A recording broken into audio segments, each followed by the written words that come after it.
What is that Firefly is blowing up on his packaged cover art? What kind of animal is the Shadow Tracker's skull mask made of? Why is Agent Helix standing in front of a SWAT van? What's the meaning of Ripper's tattoo? We're going to go through every Easter egg and secret detail on the GI Joe Classified line. As many as I could find anyway. Now let's start, because there's a lot here. The Snake Eyes Deluxe set. So the decorative wall included in the Snake Eyes Deluxe set depicts the conflict between Raijin and Fujin, the wind god and the thunder god. This would be a significant symbol for the Arashikage ninja clan, as the words Arashi means storm and Kage means shadow. It also may reflect the conflict between Sword Brothers Storm Shadow and Snake Eyes. Number 23, Zartan. The original Zartan figure comes with two mysterious items. One, a shriveled hand, and the other, a snake head. According to Lenny Panzica in an interview with the Full Force podcast, the hand is a monkey's paw, a mystical symbol of a wish that could be the source of Zartan's strange power. The snake head is a symbolic reminder that Zartan has no master. It is basically a secret fuck you to Cobra Commander. God, that is genius. Figure 13, the Baroness and the Coil Cycle. It is revealed that the Coil motorcycle that comes with the Baroness was a gift from her BF, Destro. So on the map for the Cobra Island series Target exclusives, there are several fascinating details. You'll see an area laid out where guests such as foreign dignitaries or funding sources would be met by the Baroness.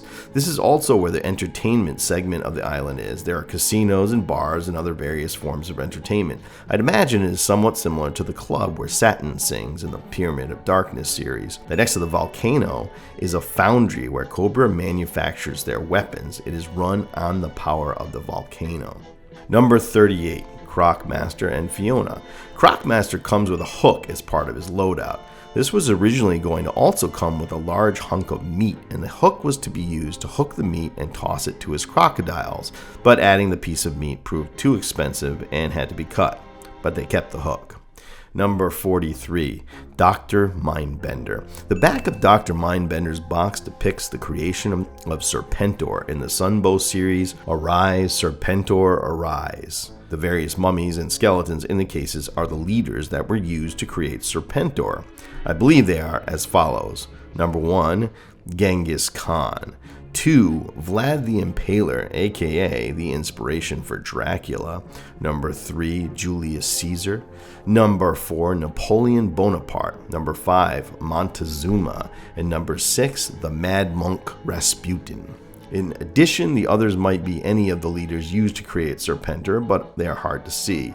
These include Attila the Hun, Philip II of Macedon, and his son Alexander the Great, Ivan the Terrible, Hannibal, Geronimo, Eric the Red, and a fictional Egyptian general Zenoth-Amontoth. In the upper right corner, we see Mindbender laughing, his head trapped in a brainwashing device.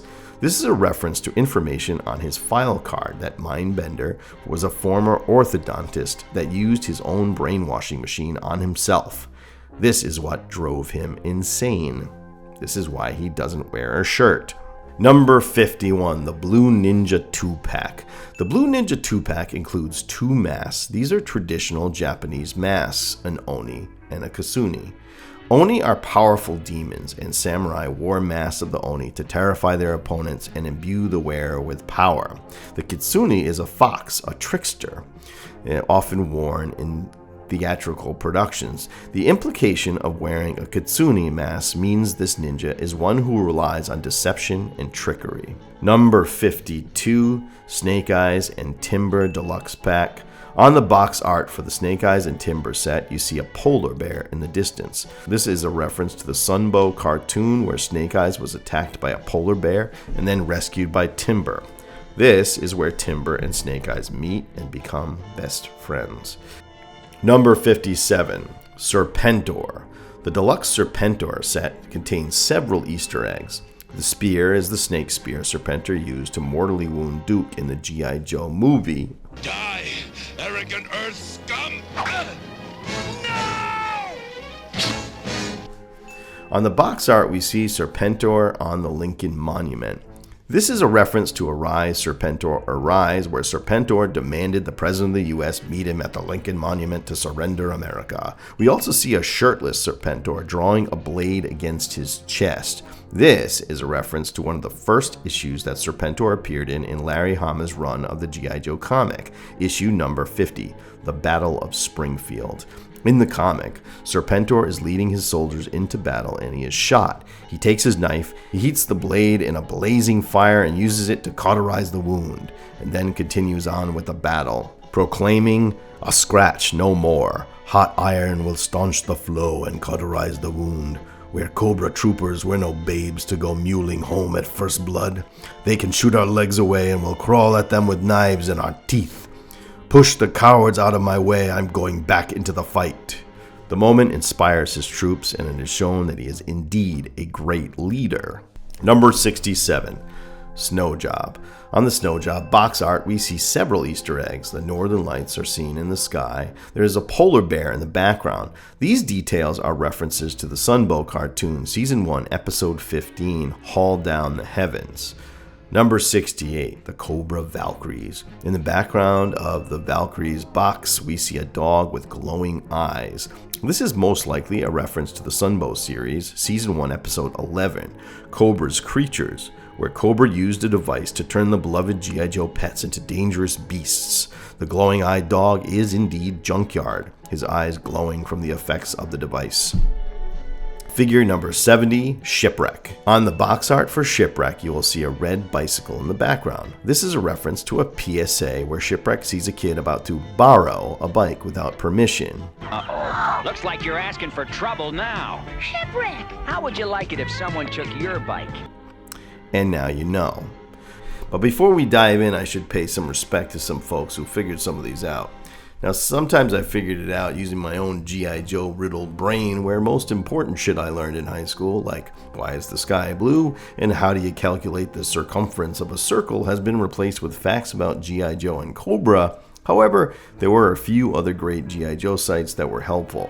First, there's a great thread on histank.com that detailed some of the packaging Easter eggs and their references to the Sunbow cartoon. Also, the YouTuber Hooded Cobra Commander 788 had some good ideas about Buzzer and is in general a great channel. And the YouTuber Baldylocks Reviews mixes a lot of lore in with his classified figure reviews, so he was an excellent source, and I'm a fan. Mod Extra Games and Collectibles figured out a couple of these I could not find the answer to, so shout out to him. And I learned a ton from listening to the Full Force podcast, so I highly recommend all of Chris's interviews with Lenny Panzica and Emily. And finally, if I really couldn't figure something out, I watched JSL Comics series on G.I. Joe, which reminded me of the events of the comic that were not so fresh in my mind. I'll link to all these channels in the description. Number 71, Rock and Roll. On the box for Rock and Roll, you will see a space shuttle in the background. This is most likely a nod to the Pyramid of Darkness cartoon, which begins with a fight to launch the space shuttle. Figure number 72, Copperhead. The pyramid in the background is a reference to episode 10 of the Sunbow cartoon, Jungle Trap. Cobra is hiding out in the pyramid, and G.I. Joe commandeers Copperhead's water moccasin and forces him to take them to the secret headquarters, which is the pyramid. 'Cause here we are. Thanks. We'll take it from here. Number 73, Torpedo and the Cobra Eels. Both the box art for Torpedo and the impossible to find Cobra Eels features several snake-like serpents. This is a reference to the cartoon, and these are the Worms of Death, featured in episode 3 of the Mass Device series.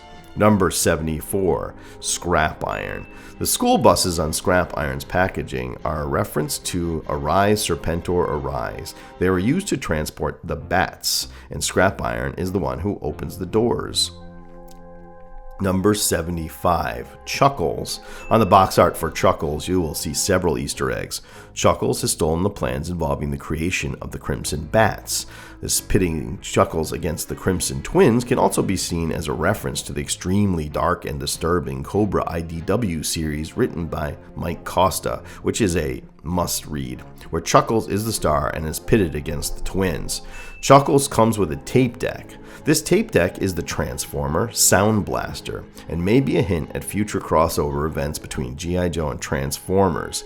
Number 77, Big Ben. In the classified Big Ben packaging, we see a corgi dog in the background. This is a reference to the DIC series where Cobra Commander kidnaps the Queen of England, and she asks him to walk her dog.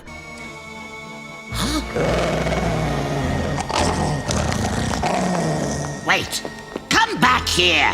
We also see purple crystals in the background, and this is throughout this run of Walmart exclusive figures and can be seen on the box art for Shooter, Range Viper, and the Crimson Alley Viper, as well as a few others. The purple crystals are Energon crystals, and this is leading us to a crossover event between GI Joe and Transformers.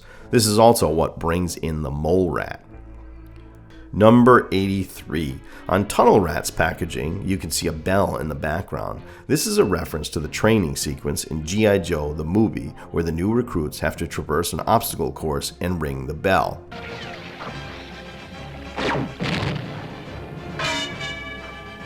Big loud scores! And the crowd goes bananas! Number 84.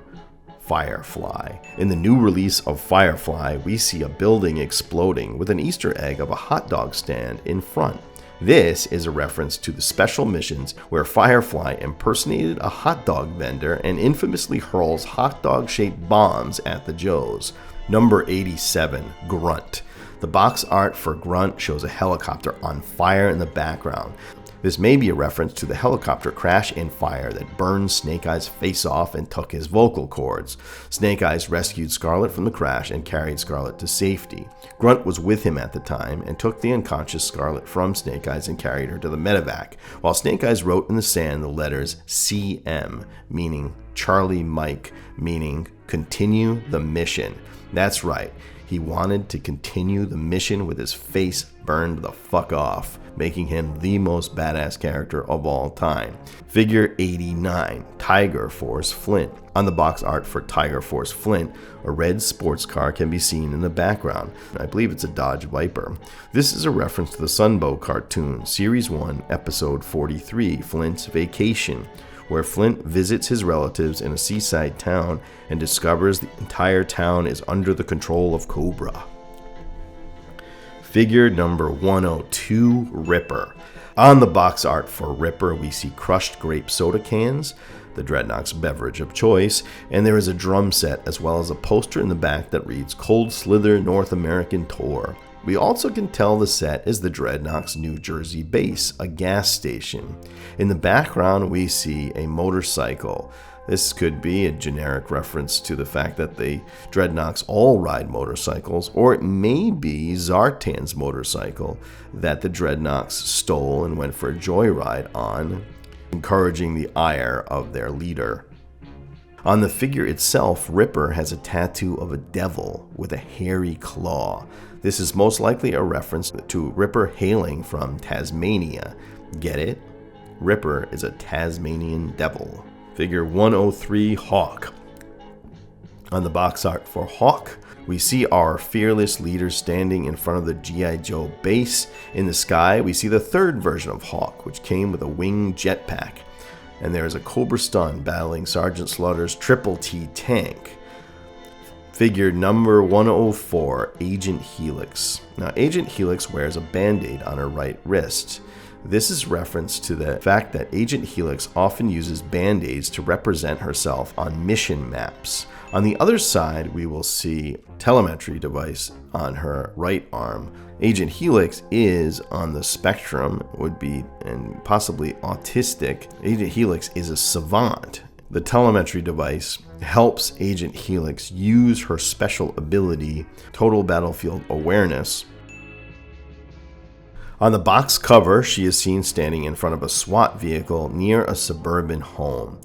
This is possibly a reference to an IDW comic. The house she is standing in front of is that of her foster parents. As a child, Agent Helix was rescued from human traffickers by Snake Eyes, then adopted by her foster parents who were former soldiers hiding in the Witness Protection Program and former friends of General Hawk.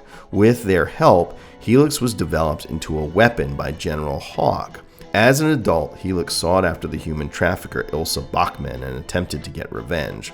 Ilsa struck back and invaded the home of Helix's foster parents, but Helix arrived just in time, fought her way into the house, cutting through waves of red ninjas, and confronted Ilsa. After destroying Ilsa's face and leaving her to live with the wound for the rest of her life, Helix hid in her parents' panic room while a SWAT team swept the house, hence the SWAT team in the image. Number 105, Shockwave. On the package for Shockwave, there is a train crossing a bridge in the background. This may be a reference to one of Shockwave's earliest appearances in the comic, GI Joe Special Missions, where he and a team of Joes boarded a train heading into the fictional country of Sierra Gordo to rescue a revolutionary leader from Destro's Iron Grenadiers. Number 106, Buzzer. On the box art for Buzzer, we see several of the same Easter eggs on the box art for Ripper. The set is, of course, the Dreadnoks New Jersey gas station. We see more crushed cans of grape soda, and we see the drum kit. This is a reference to Buzzer's gig as a member of the band Cold Slither. There are also a couple of interesting details on the figure that have some reasons that might not be completely obvious at first glance. Buzzer has 2 armor plates on his thighs. Lenny Panzica explained these are so he doesn't accidentally slip and chainsaw his own legs like Leatherface does at the end of Texas Chainsaw Massacre.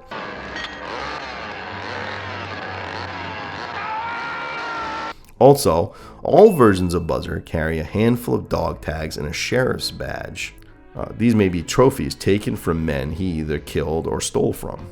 Number 108, Shadow Tracker. In addition to this clear green face mask that echoes the original, the Shadow Tracker also has a skull mask. The skull is the skull of a jaguar. I'm sure I missed a few or got a few of these wrong, so let me know what I missed in the comments below, and now you know. This is when you say, and knowing is half the battle. And knowing is half the battle. G.I. Joe!